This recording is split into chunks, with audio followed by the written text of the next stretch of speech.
Hello again, Martin here, and welcome to the first part of the actual tutorial where we will create the shield base. One thing I want to mention is that I actually pre-recorded the workflow, and now I will be just commenting on what I did some time ago. But let's start off by creating UV sphere and give it some dimensions. One thing I learned during my research was that the shield is about 10 centimeters deep and 85 centimeters wide, which is what I'm defining now in the dimensions. Also, of course, even though the shield is made of wood inside, we will be creating just the outer parts, which is the bronze part, the bronze cover, and the leather part on the backside. Here you can see me extruding the rim of the shield, and right now I'm creating a helper object and making it 4 centimeters in radius, which is actually how wide the rim of the shield should be. And this helper object then helps me making the rim of the shield the proper width. I'm scaling it to the size of the helper object, and when it's done I'm deleting the ring that I don't need anymore. By the way, throughout all this course you'll be able to see the keys I'm hitting in the bottom left corner of the screen. This way you could see that I hit Ctrl 2 to subdivide the object, which gives me smoother result so that I can see more finalized version of the geometry. And currently I'm hitting Ctrl B to make a tighter rim by beveling these edges. I also often hit Alt double left click, and through this command I select loop edges. A very useful command to select connected edges running along the rim of the shield. Right now I'm going to the display tab and turning off the grid, because when you're editing just one object you don't need to have the grid floor visible. It just messes up the viewport, in my opinion. I do a lot of extruding, so right now I'm extruding the edge along z-axis and then extruding again and scaling the inner edge in.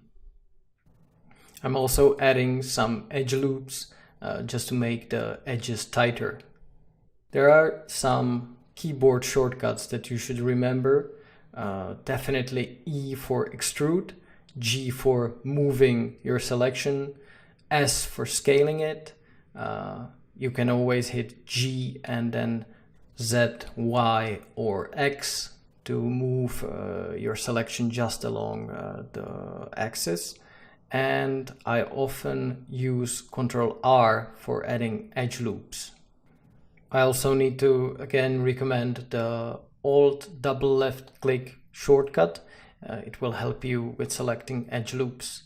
Right now I'm hitting Ctrl plus on numeric keyboard, which grows my selection, and I hit Shift D to duplicate the selected geometry, hit P and separate this geometry. Through this operation I get the inner part of the shield, the inner leather part, and I can work with it separately. A good habit to get into is naming your objects. One thing I often failed to do, but it definitely makes things more manageable. Here I'm still playing around with the edges of the shield, making it wider, pushing the bottom part down and scaling the inner rim. All the time hitting S for scale, G for moving, R for rotating.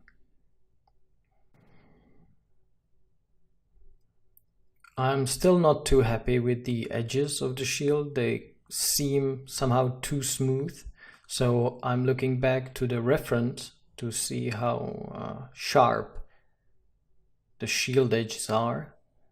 Of course, it differs shield to shield, but generally there's a very sharp edge at the outer rim of the shield. So actually, one thing that the hoplites used to do was hitting not only with their swords, but also with the edges of their shields. So by hitting G twice, I'm sliding the edge, and by hitting Ctrl R, I'm adding a new edge. And both these operations will make the result sharper. The front face of the shield seems a bit flat now, so I'm raising the top vertex up slightly by using proportional editing, which basically moves all the other vertices in the area. You activate it by hitting O, then rolling your mouse wheel to make the affected area smaller or bigger.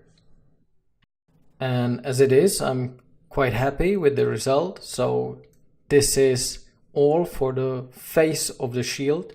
And now let's get to the other parts.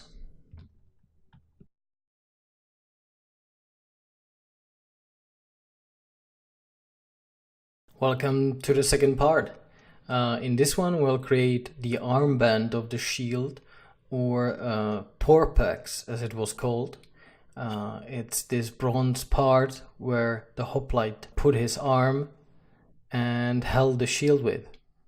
Let's start off by duplicating these two faces from the original shield and separating them by hitting P and separating the selection. This basically helps me with immediately creating a proper base. And here I'm adding a mirror modifier, which saves time, because instead of modeling both sides of the object, sides that will be identical, I only need to worry about one side and the other one will be mirrored.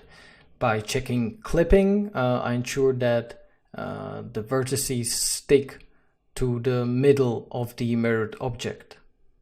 Also here I'm deleting the subsurf modifier, because for this initial part of the modeling I don't need it, and it caused some strange artifacts when put in front of the mirror modifier.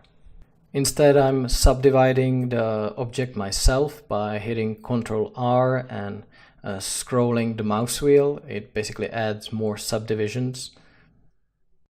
And in order to ensure that this mesh conforms to the object below it, I add a shrink wrap modifier and apply it. For it to work, you of course have to specify the target, which is the shield. This is where naming comes in handy, because if you named your parts of the mesh properly, you immediately know what to specify as target, instead of having something like cube 284. I'm still playing with the edges of the object, and again I'm trying to make it stick to the surface as good as possible. So I'm taking various vertices and pushing them down along the z-axis so that they stick to the shield. I'm again using Ctrl B to add bevel to selected edges. It basically adds geometry quickly. And now I'm selecting the edges by hitting Alt double left click and hitting E to extrude those edges downwards. This gives the object the depth it needs. And again, fiddling with the edges. I actually sped up the recording for this, so nobody likes tutorials that play for too long, right? I'm looking at the reference again because I want to see how the end point of this bronze part is shaped.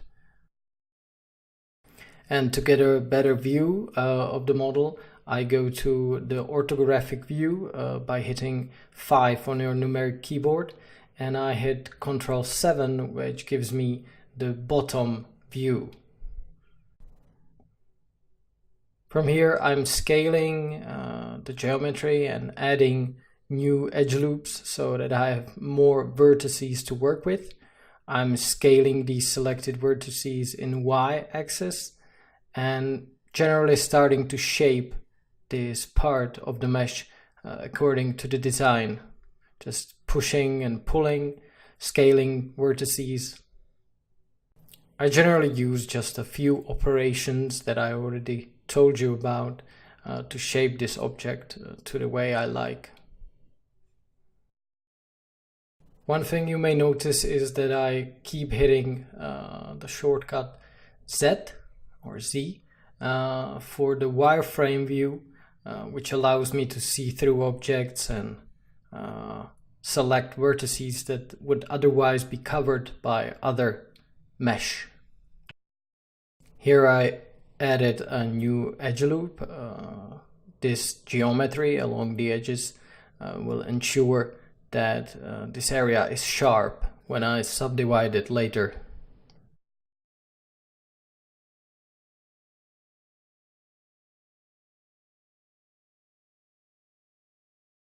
Here I am selecting the outer edges again and hitting Ctrl B to bevel it so that it looks better.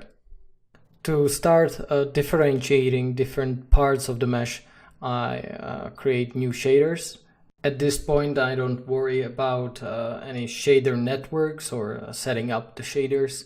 I just name them properly, and in the settings section down here I set the viewport colors so that I can see which shaders are assigned to what in the viewport.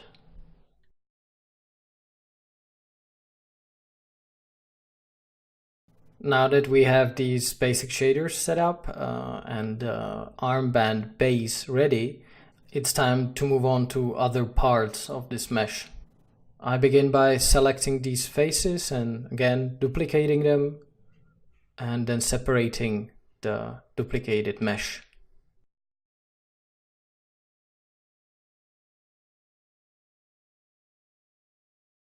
As you can see, this duplicated mesh retains the modifiers that I set up for the previous object. I keep going back and forth between PureRef and Blender just to eyeball different shapes and specific details about the geometry I'm creating, which is where the reference sheet comes in very handy.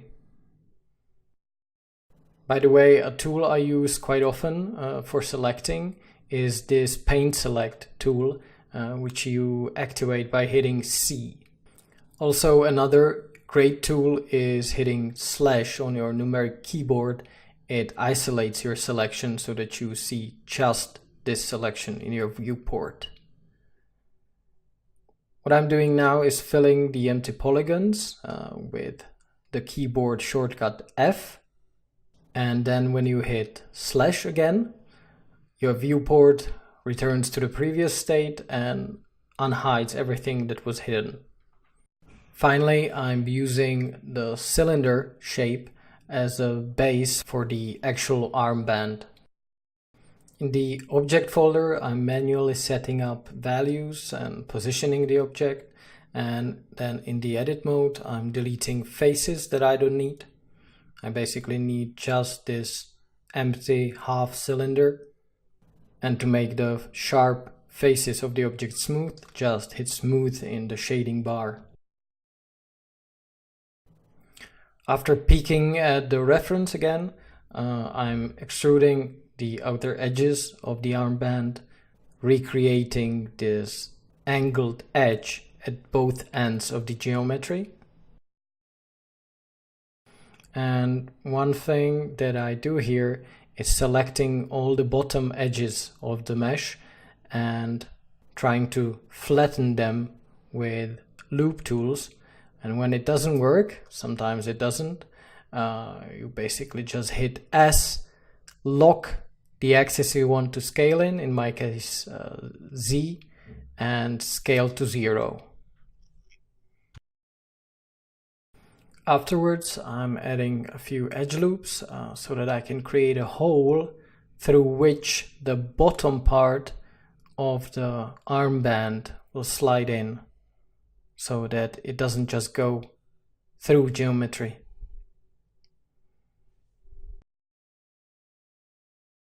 When the base of this armband is ready, it's time to subdivide it by hitting Ctrl 2 and adding some more edge loops so that the edges are sharper.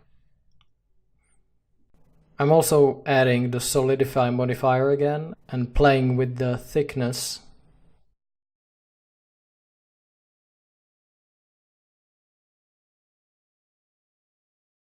And since I'm adding more details to the whole geometry, I delete half of it by selecting these vertices and hit delete vertices.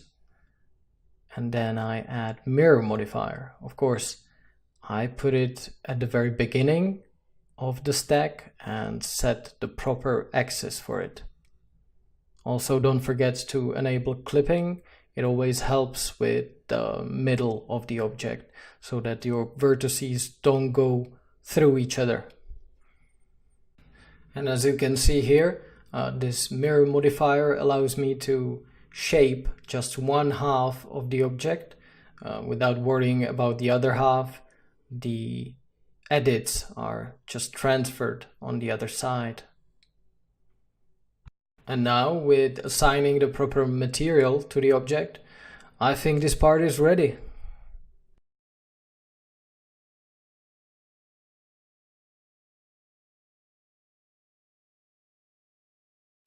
Hello and welcome to this third part of the tutorial where we will create these little bronze rings holding the rope of the shield. Let's start with creating a UV sphere with about 10 rings and 10 segments. And let's make the diameter about 2 centimeters wide. And in the edit mode, select half of the sphere and delete its faces, not the vertices. By hitting C, you enable the paint selection tool. And when you hit middle mouse button in this mode, you deselect faces. Now I'm extruding faces and scaling them in, creating this little ridge in the middle of the object. And in the very middle, I just create a small indentation and delete the faces. Since they won't be visible, I won't need them. Now I'm selecting every other line of faces to extrude them. I'm scaling it from the median point. And now I'm doing the same thing, but for the rest of the faces. Selecting it one by one and extruding from the center. Since I subdivided them separately like this, when I hit subdivide, when I add the subdivision surface modifier, they create these smooth islands. When I select all these faces and individually scale them, you can see I'm switching to individual origins and also to normal transform direction, scaling or rather moving the faces along z-axis. It allows me to move them out by normals separately. Now I'm selecting all the faces I want to delete, and when it's done I select the rim edge and scale it along the z-axis to 0. You can hit 0 on your numpad and it will have the same effect. Up here I want to make this ridge a little less pronounced, so I will Alt double left click select it and push it upwards a little. Same goes for the second one. And now I Alt select these ridges and scale them in along the median point so the ridges here are deeper. Overall, the geometry looks close enough now, so I will move on to the next part. Let's begin by creating a torus again, or rather ring. I set up the proper dimensions and then manually scale it and position it in place. Rotate it 90 degrees along the x-axis. And then add a new object, this time cylinder.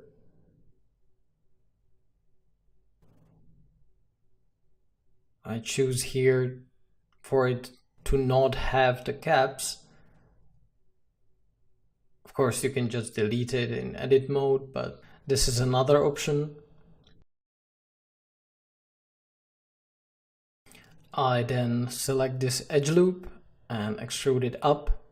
With Ctrl R, I add another loop, close the cap at the top. And here's another useful keyboard shortcut, because when you hit Alt M, you can merge selected vertices together. I'm deleting these faces because I want to create a hole in the geometry. And since the object is getting more complicated again, I decide to delete half of it and add the mirror modifier.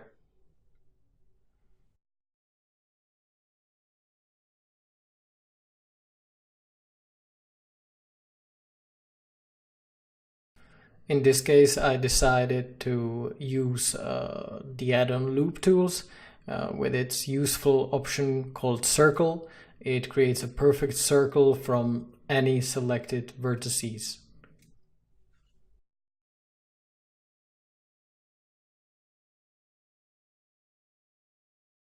Now it's just about extruding these edges of the hole, and since the geometry is mirrored and clipped, they will connect in the middle and create this perfect hole in the geometry. Well, not really that perfect, but good enough.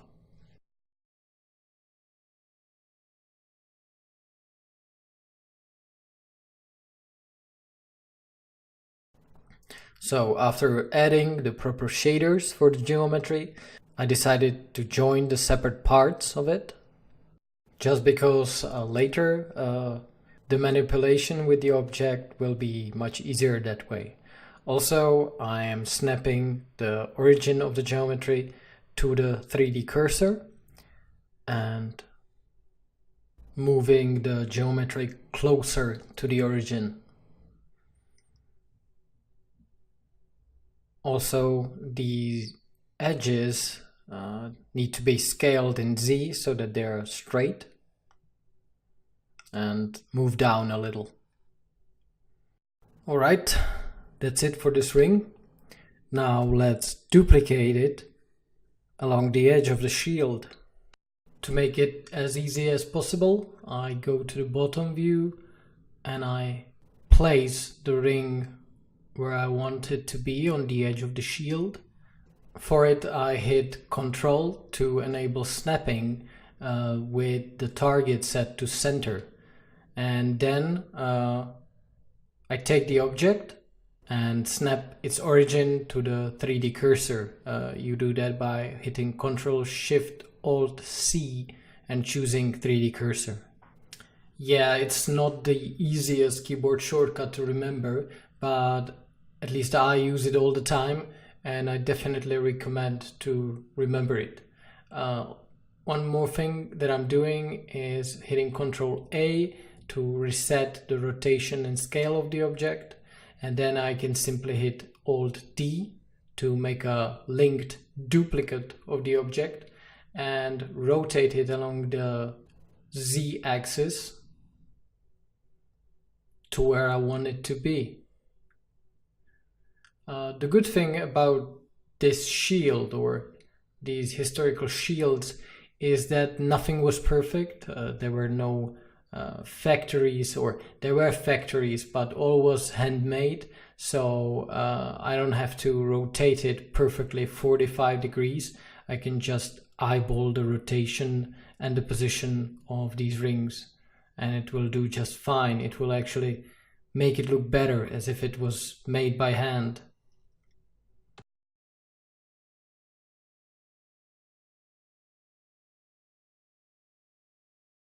Now, by just looking at the shield in the reference image, I see that my knobs are a little bit larger than they should be. So I basically go to edit mode. Since I chose to duplicate the object linked with the other objects, to make individual changes I have to go to edit mode and scale and rotate it here. That's what I'm doing now. I'm trying to rotate it along proper axis to align it with the edge of the shield. The local doesn't work, so I choose to do it manually from the viewport. And since I've duplicated linked this object, any change that I do in edit mode will take place on the other objects as well. In this fourth part of the tutorial, let's move on to the decor object on the armband of the shield. For this, I will actually bring in an image reference. I'll make sure that the image is seen only from the bottom view, and then I hit open and bring in this leaf pattern image. I position it correctly so that it's more or less on the center, and I scale it so that it's not so big. By hitting front, I make the object to be always in front of my mesh. And then I start modeling with a simple plane by moving vertices on its place and extruding edges. I divide the plane in half, delete one half of the model and add the mirror modifier, again just to make my life easier.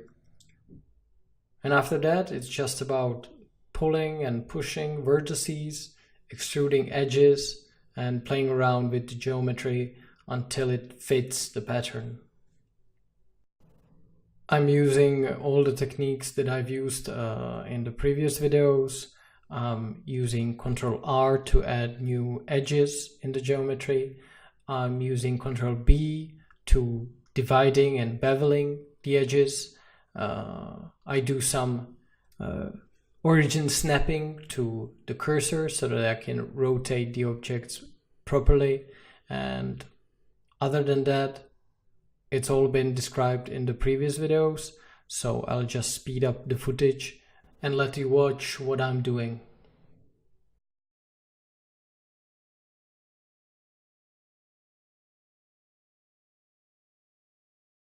And since we have a bit of time and I wanted to enrich this tutorial with something a bit more interesting than silence, let's talk some historical facts about hoplite shields. Much like medieval knights, the ancient hoplites were expected to craft their own gear. Generally, it was a sign of wealth and status to have one, and the more magnificent gear a citizen had, the more prestige he earned among his peers. That's why there's so many different variations of the shields, helmets, symbols, collars, and engravings on the surface of the bronze. Only during Peloponnesian War, basically a civil war between the Greek states of the 4th century BC, Athens started to craft state-issued, standardized shields made in a specialized factory. And that was fun fact number 1.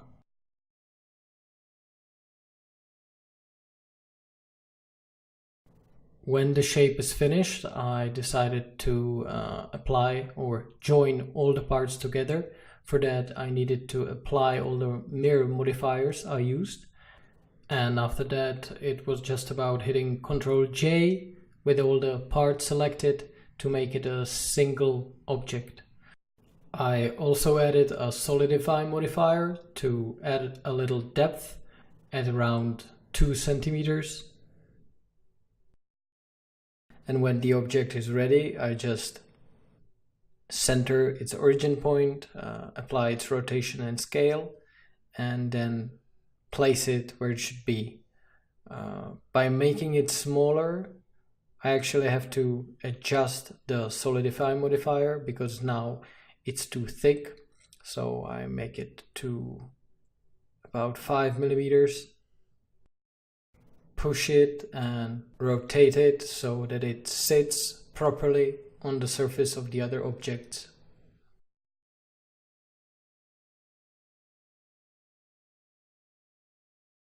When that's done, I add a new mirror modifier and set its mirror object to the whole shield and mirror it along the y-axis.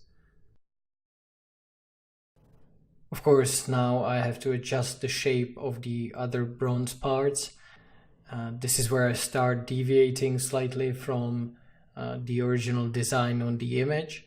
So in the end, I made this shape a little more circular than what was in the image. Originally, I also played around with the idea of making this part of the bronze blue or any other color than orange, but in the end I decided not to, as you will see in the texturing part of this tutorial.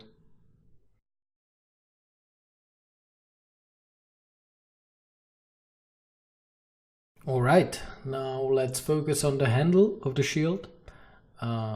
As I said, we'll be creating a handle as well as the rope going along the rim of the shield. Let's start off by duplicating the rope rings that we modeled in the previous section, but let's just make a few changes on them. To make positioning the rings a little bit easier, I'm creating a duplicate of the armband, making it longer so that I can easier see where the rings should be and where the warrior's hand would be in real life. When all is positioned, I delete the helper, and one thing to notice is that when you are in the top or the bottom orthographic view, you can simply just rotate a geometry and it rotates along the axis from which you're viewing the scene, in this case the z-axis. I went ahead and deleted the top rings from this geometry, and I'm starting to create a handle. I will base this model on extrusion and curves. For that purpose, I created a mesh circle and I am positioning it where the handle should be.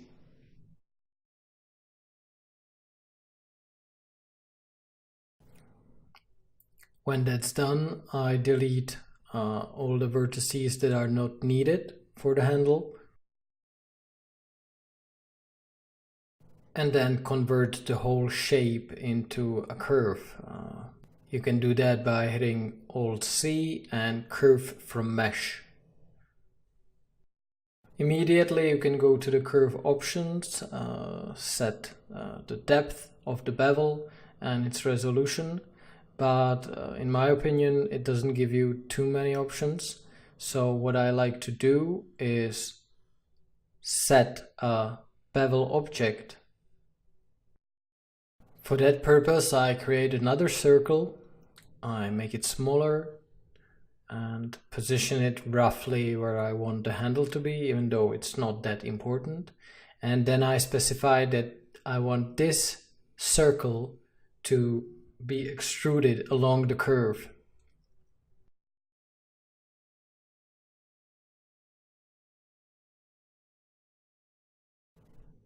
You can then move and even scale by hitting Alt-S all the vertices or the points of this curve, and thus change the flow of your extruded object.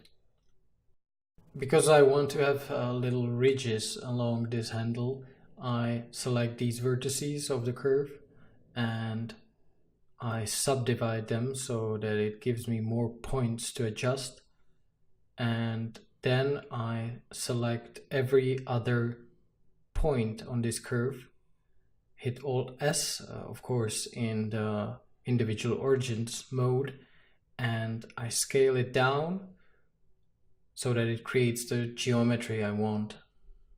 And then when I'm happy with the shape, I go to Object, Apply, Visual Geometry to Mesh, and it basically makes it a normal mesh that I'm able to adjust in edit mode. I delete these parts that I don't need as well. I delete the curve. As usual, I delete half of the object and mirror it along the y-axis, and then tighten the edges by beveling them.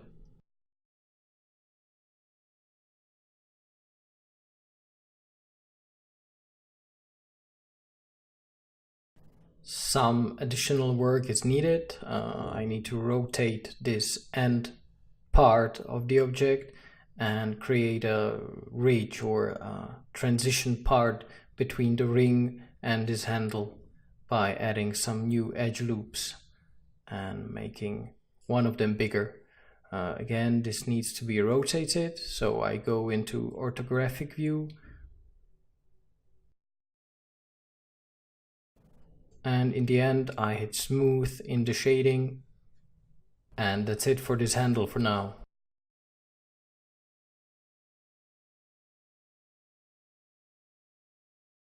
In the part 6, we will focus on creating the rope that goes along the rim of the shield. I will base it on the same technique that I showed you in the last part when creating the handle. So first of all, let's create a circle and position it in the center of the scene. And in edit mode, this is very important, in edit mode push it to the side so that its corners hit the 0 point of the axis, while the origin point still remains the same. Now let's duplicate the circle and rotate it along the y-axis. Duplicate again, rotate, and duplicate one last time so that it forms this kind of shape. Afterwards, select all these parts and join them together by hitting Ctrl J. And we will use this as a base for our extruded shape of the rope. But before that, we need to add a modifier called screw. And here you have to play around with the axis you want to choose, but in my case I choose the y-axis, and I add a distance in the screw option. Also, by adding iterations, you make this shape longer. It will come in handy later when we extrude the shape along the path. So let's now position the rope closer to the shield, scale it down to a proper scale, and now one more time create a circle, or actually in this case let's make a Bezier curve along which we will extrude the shape. This Bezier curve gives you options for extruding each segment.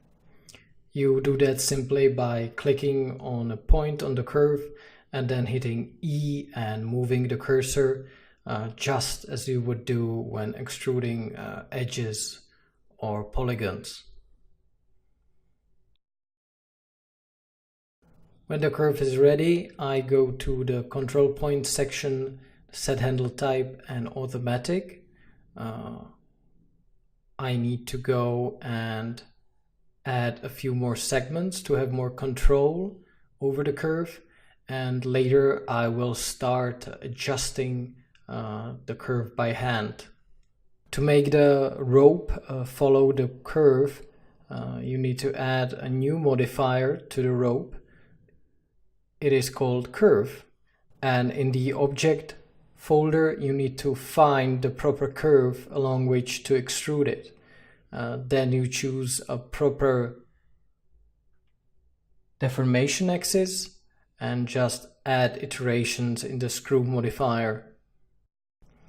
Of course, you will need to play around with the shape of the curve and the number of iterations, because I guarantee you it will not be perfect the first time. And even in this tutorial, I will basically play around with the shape of the curve until the very end. Since it's just a process of pushing and pulling the various segments of the curve and rotating them with the Bezier handles, I will speed up the process in this video, and you can just watch it without me commenting.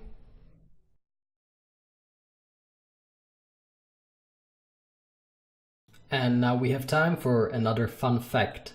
Authors like Victor Davis Hanson in the book Western Way of War, or Anthony Snodgrass in Arms and Armor of the Greeks, argue that hoplite gear and the shield were actually pretty cumbersome. The shield often weighed more than 7 kilos or 16 pounds, and the whole gear could have weighed at around 35 kilos or 75 pounds. It's generally even more than average plate armor of a medieval knight, which weighed around 25 kilos. Add in the fact that most battles were traditionally fought in summer, which is very hot in Greece, and that the armor lacked a proper quilted vest that would protect the skin from the hot metal. It's no wonder that one had to be in a very good shape and quite tough to be even able to wear the gear. Whenever the hoplites had the slightest chance, they propped their shields on the ground or against their shoulders, or even gave it to their squires to be able to rest. Sometimes they readied the shields again mere seconds before the clash with the enemy. Every bit of energy could count. And that was the fun fact number 2.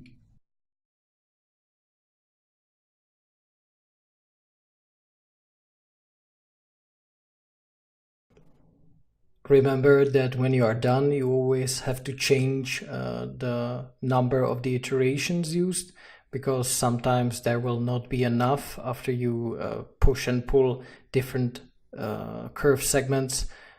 Sometimes there will be more than you need.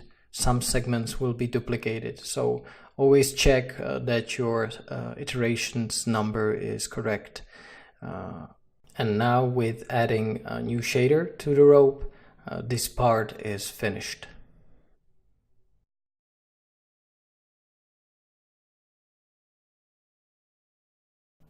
While I was working on the face of the shield, I realized that there were some shading problems in this area of the shield. They are caused by triangular faces that are the result of using UV sphere instead of a cube for the face of the shield. So now I'm using a cube that I subdivide 3 times, and then in edit mode I go to transform menu and apply a command to sphere. When you drag your mouse with this command activated, it will make the cube, the subdivided cube, a perfect sphere. And this sphere is different from UV sphere because at the top it doesn't have triangles, it has all quads. And thanks to that, there will be no shading errors that you saw at the beginning when we use this mesh instead of the UV sphere mesh.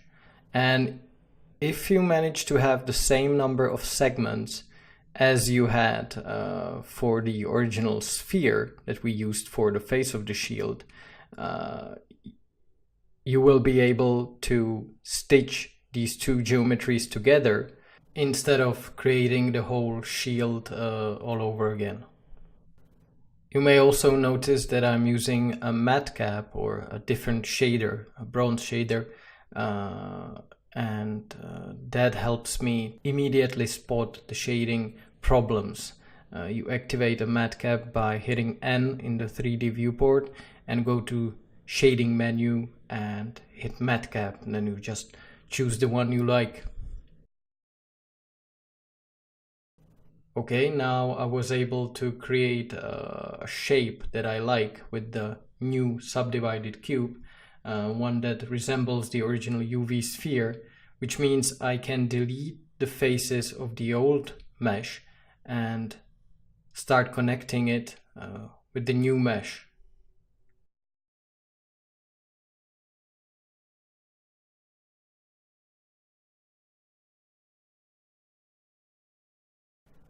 For that, of course, I need to make sure that the subdivisions are at the same number. So I just delete the subdivide surface from the original mesh and then hit Ctrl J to join these two objects together. Now you could go and select each individual vertices and hit Alt M to merge them together, but there's a faster way to connect these two edges. First, I make sure everything is aligned and scaled properly, and then I go to the edge mode, selecting the edges with Alt double left click and hit Bridge Edge Loops, which immediately creates a geometry that connects both these meshes. Then I just delete the edges I don't need and start playing around with the resulting geometry. As you can see, there are still some problems with the shading. The normals are not as good as I expected, but it's definitely much better than having those pointy triangles there messing up the center of the shield. This, I'm fairly confident we can smooth out. Here you can see some various attempts to smooth out the geometry by using loop tools. First I try to smooth vertices in the transform menu, then I go to relax, but doesn't work. So I smooth the geometry some more and decide to delete some more edges to give me less clutter in the geometry, and then manually moving the edges by hitting G twice, which moves them along the normal. Already it's looking better, but it's still not there. There are some weird bulges around the edges. So again, I'm deleting more edges, and by hitting G twice, I'm sliding the rest. And again, we're getting there, but not quite there yet. So the biggest problem here are these faces or these vertices, and I need to find the perfect position for them to smooth out these edges. And there's no real trick for this. You just play around with the edges, move them along normals, try to achieve the best result possible by constantly checking the shading in object mode.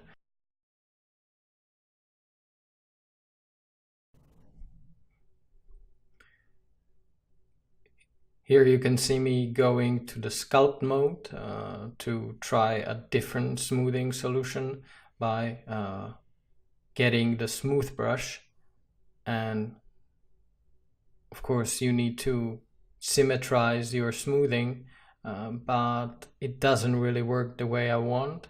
So I just smooth everything,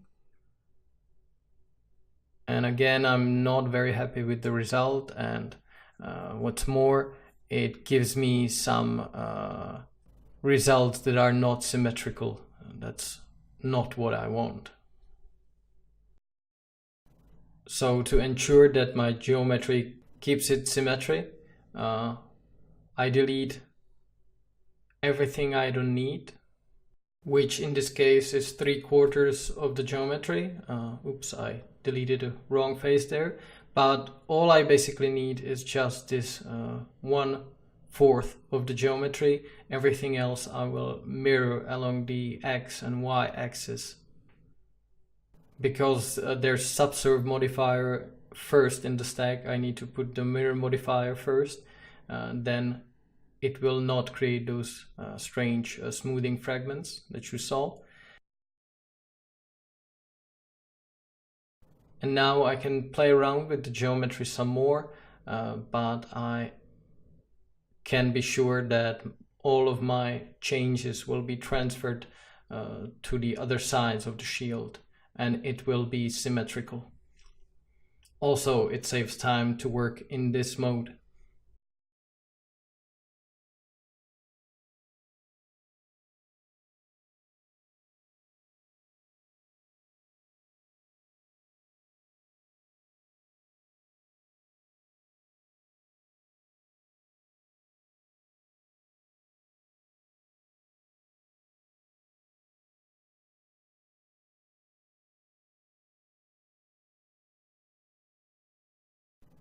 Okay, and after a while of pushing and pulling that one vertex, I was able to get a result I want and apply the mirror modifier. And with this, I'm quite happy with the face of the shield. Now all it needs are some last little changes to the rim of the shield and the edge of the bronze part, which is what I'm doing right now, making it slightly smaller. And in this way we were able to change the topology of the face of the shield and resolve some shading problems.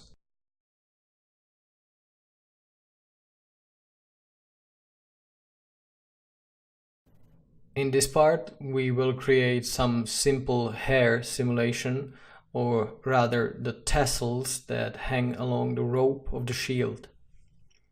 Let's start by creating a base for the hair particles and go to the particles menu. Don't forget to name the particle simulation and change this type to hair. Immediately you see some stripes growing out of the base object. I'm now changing the number and the length of this simulation and playing around with the settings. I uncheck even distribution and I want it to jitter as much as possible. However, the main part of this workflow will be in this manual particle edit mode. There are several other useful brushes in this menu.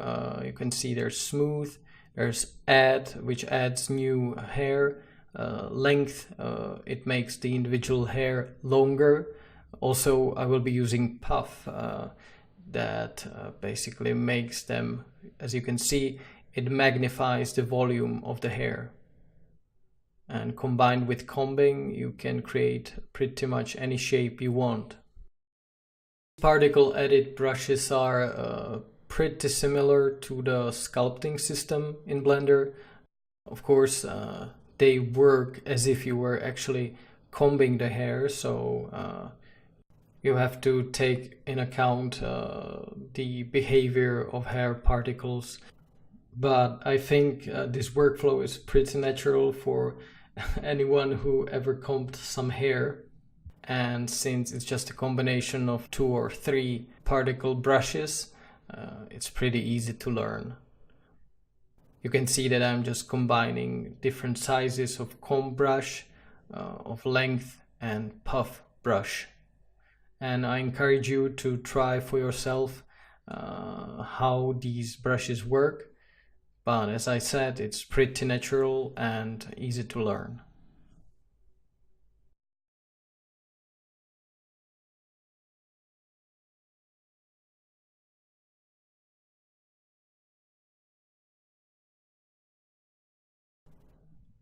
One important thing, in order to disable the rendering of the base object, the sphere we use, you have to uncheck the emitter in render section of the particle settings. Now let's just quickly create the rings holding the hair together, or the tassel together, and the second one as well, and assign proper materials to the hair. You do that by adding shader to the base material, and then in render settings of the particles, you can set which material from the stack to use. Of course, now I'm not playing around with any of the shaders. I'm just assigning different colors to differentiate them in the viewport, but we will shade things later. Okay, and now when the first tassel is done, I select all the objects and create a group by hitting Ctrl G. You can name the group in the left pop-up window and then position it where you want it.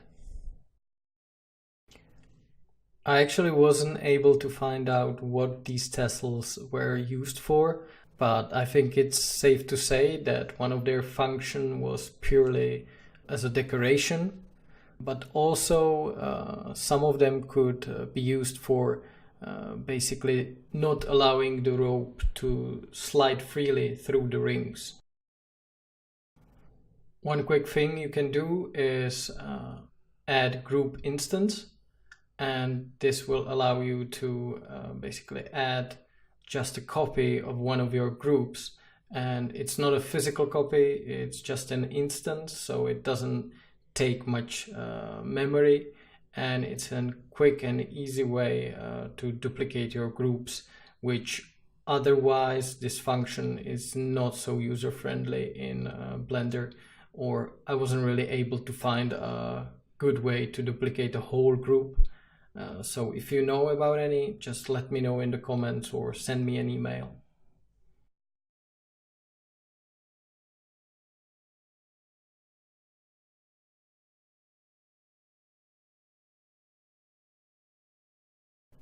This is a good way of visualizing how your duplicated groups will look in the final result, but I didn't really use this instance duplication when working with the shield, so you won't see these instances in the later parts.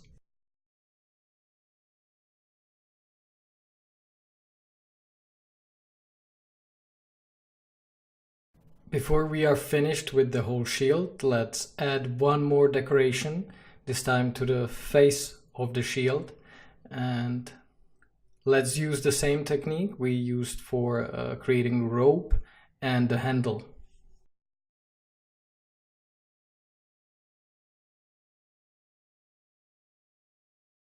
So again, I'm starting with curved circle, and then I'm creating the base, the extrusion base for the shape. And just as we did with the rope, I make it the proper scale, then go to edit mode, push it to where it should be, just touching the center of the scene. And then I duplicate the whole geometry in the edit mode, creating 2 new circles.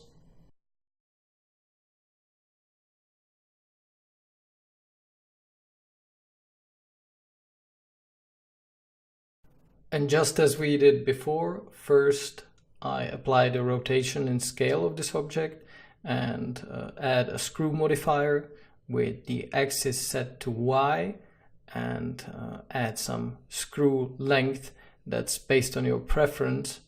This is obviously too much, so I'm scaling it down, but the shape doesn't really look that well from some reason, so we will have to go and change the axis. Yes, Z axis seems to look right.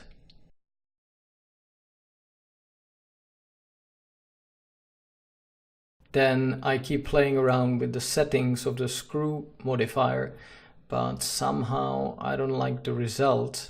So let's reset the angle and instead play around with the shape of the base object. In the end, I decided to change the axis to Y, and in fact I deleted the third circle and left just 2 of them.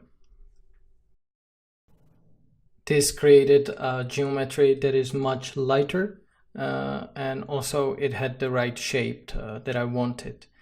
Of course, I know there are different ways to do these sorts of spirals and ropes, ways that maybe are better for performance and render faster, or at least have less geometry. But this is the way I decided to do it in this tutorial, and maybe next time we can have a look at some displacement methods, stuff like that. After I was happy with the shape of the spiral, I again added the curve modifier, set the proper axis. For it to work properly, never forget to go to the transform tab and zero out the position. And then it's just a matter again of finding the proper number of iterations. Since this shape is just circle, it's far easier to work with it than when we were creating the rope in part 6. So generally you just have to find a proper number of iterations and the proper screw value, and that's it for this part. When all is done, never forget to name the mesh, and I went ahead and pushed it inside the face of the shield so that it seems it's part of it. And I also created a new material for this decoration. With this part, we actually finish the geometry of the shield, and in the next part we will start a whole new chapter, which is creating UVs.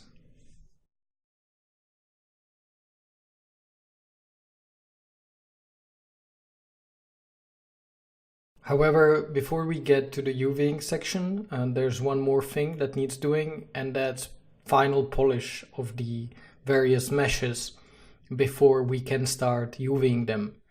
For example, this decor, it still has hard edges, it doesn't have bevel where I want it to be. I decided to apply the solidify modifier and start working on these rims, adding new edge loops with Ctrl+R hotkey.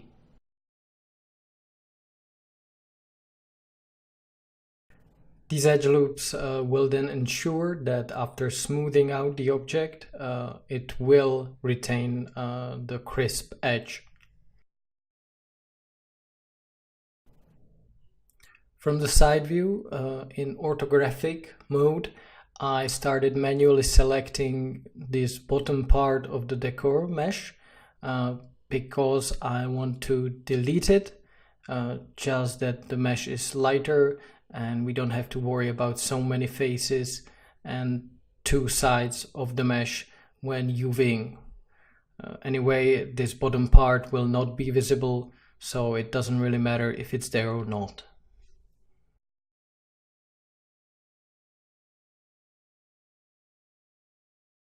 A little bit of final moving and rotating the object, and I think the mesh is ready for UVing.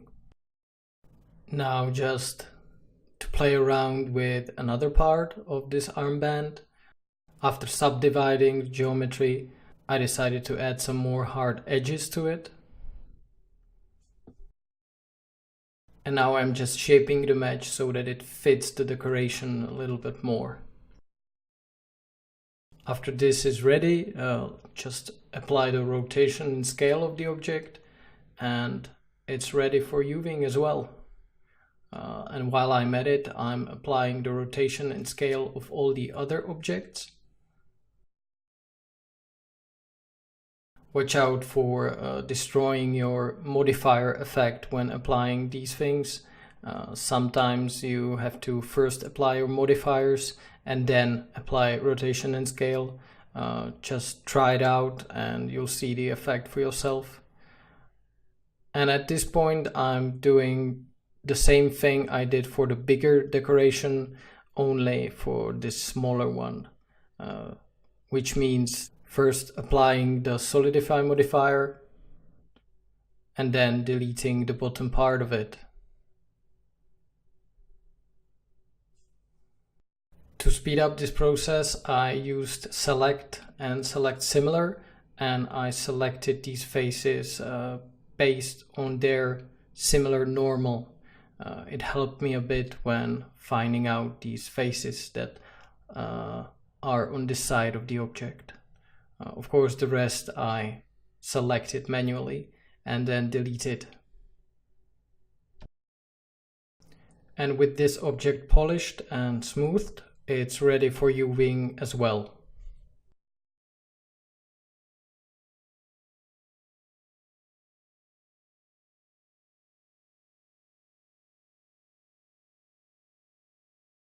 So finally, we arrived to the UVing section.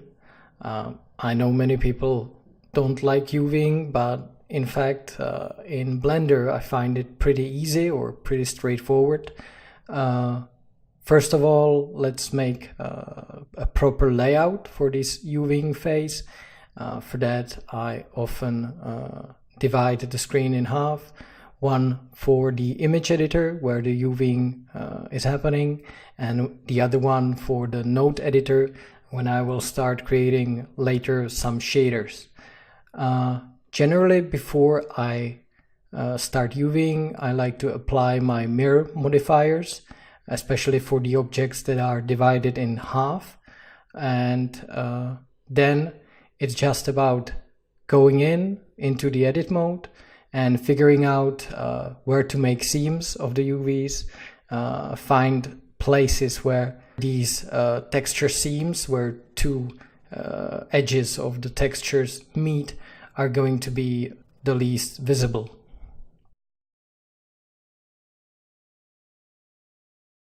Before that, however, I'm still playing a little bit with the geometry, playing around with the edges and tightening them up. I often apply or delete unnecessary subdivision surfaces. I usually go higher with the poly count, and also I like to apply all my subdivision modifiers before I transfer the mesh to Substance Painter, because when I apply these modifiers while exporting, there are some strange fragments in Substance Painter, so I try to avoid applying modifiers while exporting to OBJ. And that's the reason why I apply everything I can in this phase before making the UVs.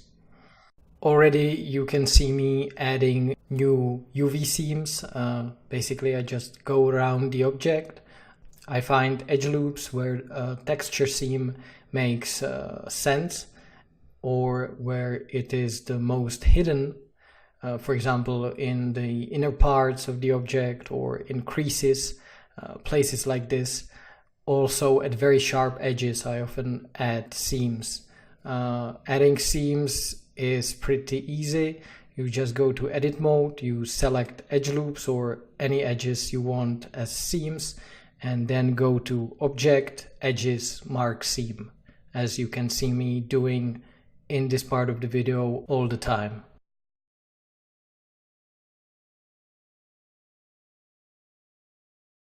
Here I find a crease, I Alt double left click select it.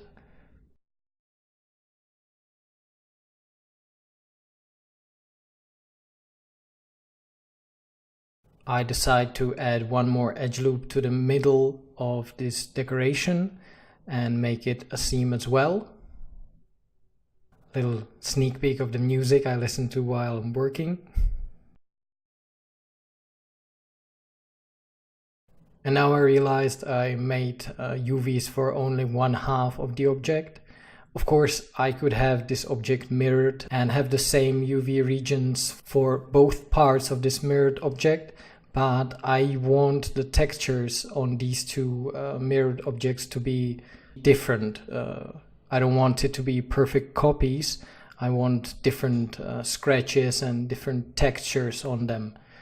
So that's why I made both of those halves unique, which means I'm doing the same process of unwrapping this geometry again.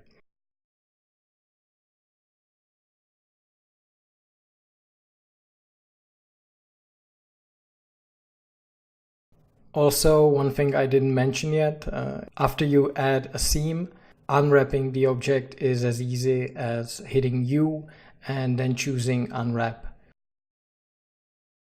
If you don't work with texture seams, you can just hit Smart UV unwrap, but I always found it better for hard surface objects, objects with sharp angles and 90 degrees angles. For these rounded objects and decorations and intricate shapes, I always try to add seams and then unwrap the geometry. Overall, what I'm trying to do here is not having any yellow or orange or, God forbid, red colors in the unwrapped regions. Every time you unwrap a UV region, you go to Image Editor, just as I'm doing now, and you watch for those colored regions. Anything that is blue and slightly greenish is okay in my experience. Anything that goes to yellow colors is bad, and you should consider adding more seams.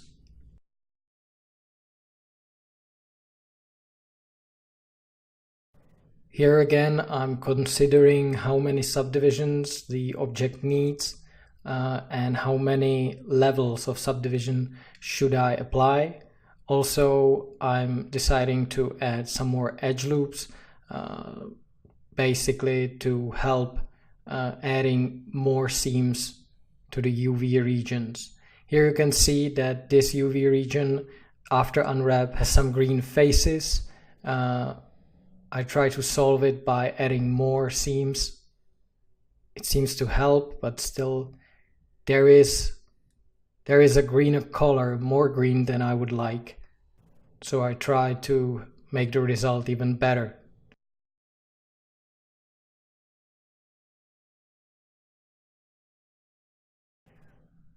Unfortunately, now you can see some orange color there. So I'm trying to find the spot where it makes problems and try to add seam there. It seems to be this corner, but just to be sure, I'm adding a cut here at the top edge of this decoration, and it seems to make the whole problem less intense. Also, I'm adding one more cut here, where the tension seems the biggest. And after some consideration, I decided to split the geometry in half with one more seam. Then applying the subsurface modifier and applying the mirror modifier. When I apply the mirror modifier, the two objects have their UV regions overlaid over each other, so I unwrap the geometry again and it packs the islands on individual spots.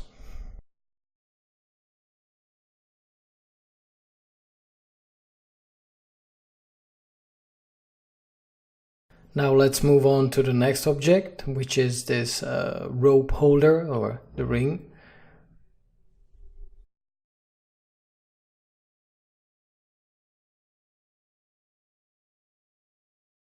I go about it by cutting the object in the ridges, both at the top and at two places on the sides.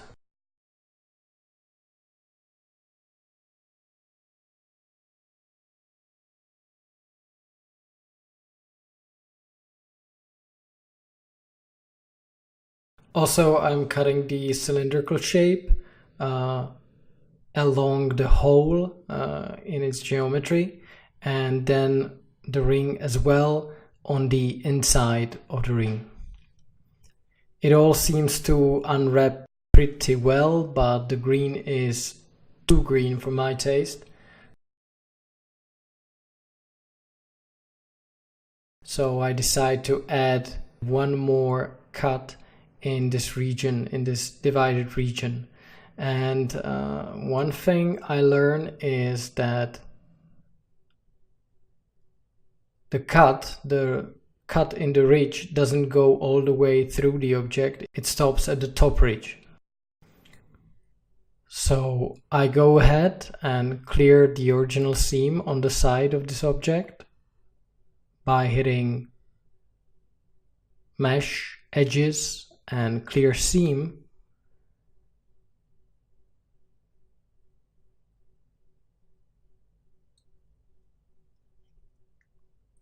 And then I go and manually select the ridge along the whole of the object, and then again mark the seam. Now it should cut the geometry properly. Still, there is some problem with the cut. It doesn't divide the object in two, but now it works. And the stretching seems a little bit less intense.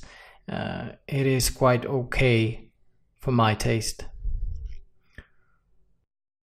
Here I play around with the number of subdivisions that I need. I think 2 is quite okay, but I found out that when I have duplicated and linked objects, which I did for these rings, I cannot really apply subsurf for one of them. I have to go in and make single user for this selected object, and only then I can apply the subsurf modifier. Unwrapping the shield is actually a pretty easy thing since it's just a bent plane. You just select the object and hit unwrap. The same goes for this decoration. I actually first tried to apply the subsurf modifier, but then I found out that the geometry is now too dense. So I go back and I realize that I can do completely without the subsurf modifier, and the unwrap again is just selecting the object and hitting unwrap because there's no intricacies in the geometry. The same goes for the smaller copy of the decoration.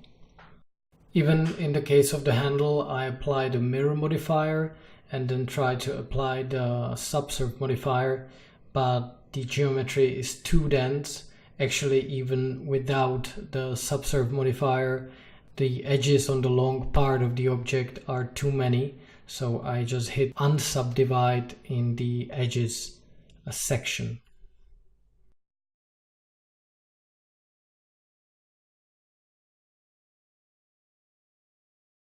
Only then do I go in, add a subsurf modifier and apply it.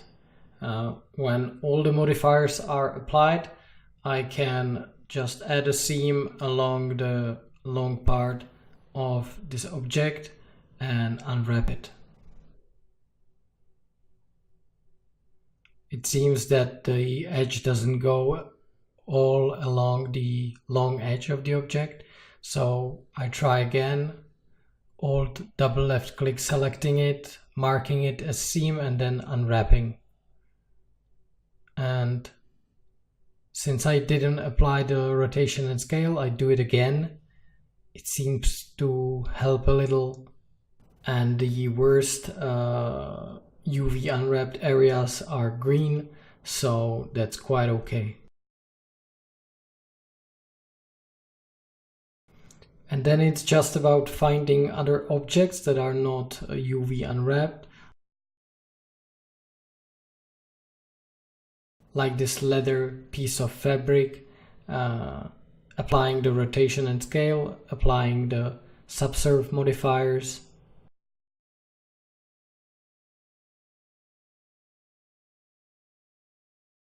And then again just hitting unwrap when this is finished, because for example this piece of leather is just a bent plane again. And basically the same goes for this armband. In case of this top decoration, I decided to use the Smart UV unwrap for the first time, because this mesh is too intricate to easily unwrap.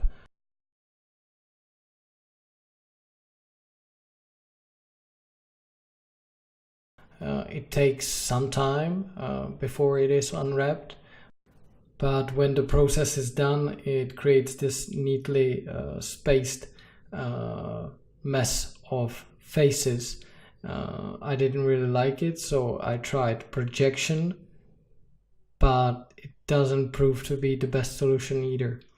In the end, for this geometry, I chose the Smart UV Unwrap, and it worked just fine. One thing I do now, however, is deleting the faces that are not needed, since they are under the surface of the shield. And then again, I'm pushing it a little more into the shield. The positioning is never done. Even in the case of the main face of the shield, it's very simple. I created just a few seams along the ridges of the shield, underneath the decoration and on the very edge, and then I just hit unwrap.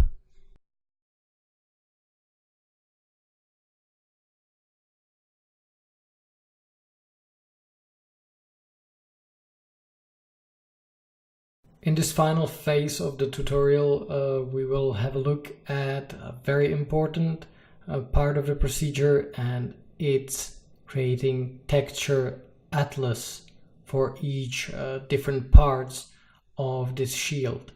I basically group my objects with this atlas based on the materials or shaders they use. I'm sure that if you already worked with Blender, you know that you can't really place UVs of more than one object. You have to join them together, and only then can you see all of their UVs at the same time.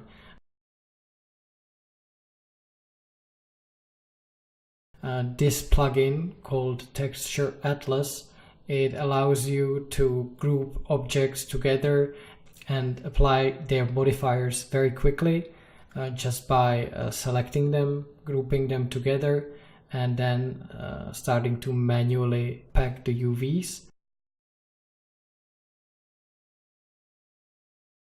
It basically creates a single object from all the objects you put together in this Texture Atlas group, and then you unpack it and place your UV regions however you wish, so that they don't overlap each other. You can see it now. I first hit average scale for all these islands so that UVs are still the same size, and then I hit back UVs, which places them so that they don't overlap. Here you see some problematic UV regions, so I just find the geometry where the problem is, select one more edge loop and create a new seam for it, just to solve this problem. After I'm done with placing the UV islands, I just hit finish manual unwrap, and I can check whether all the geometry and the UV islands are properly placed.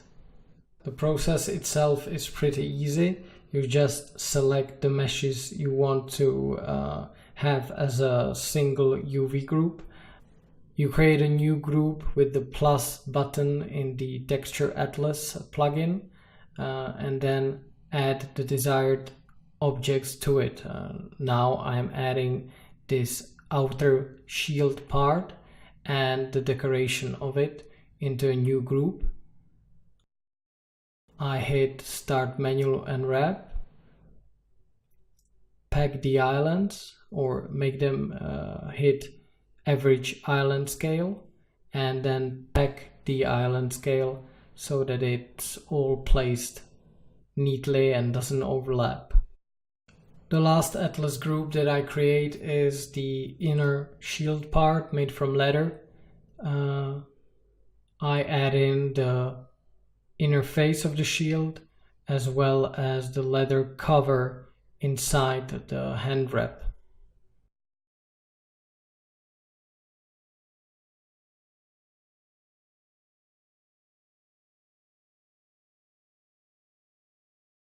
And then when all is done, when all the UV groups are laid out, when nothing overlaps, and when I hit finish manual unwrap in all the groups, I'm ready to export the model into Substance Painter. I do that by selecting the various atlas groups that I have. I shift select it in the navigator menu. I will not be texturing the rope and the tassels in Substance Painter. I will do that here in Blender. So I'm just exporting now the shield, the inner part of the shield, and the leather parts. I use OBJ export, and I do not check apply modifiers. It often creates fragments in Substance Painter, and I hit to export selection only. And that's it. Let's go to Substance Painter.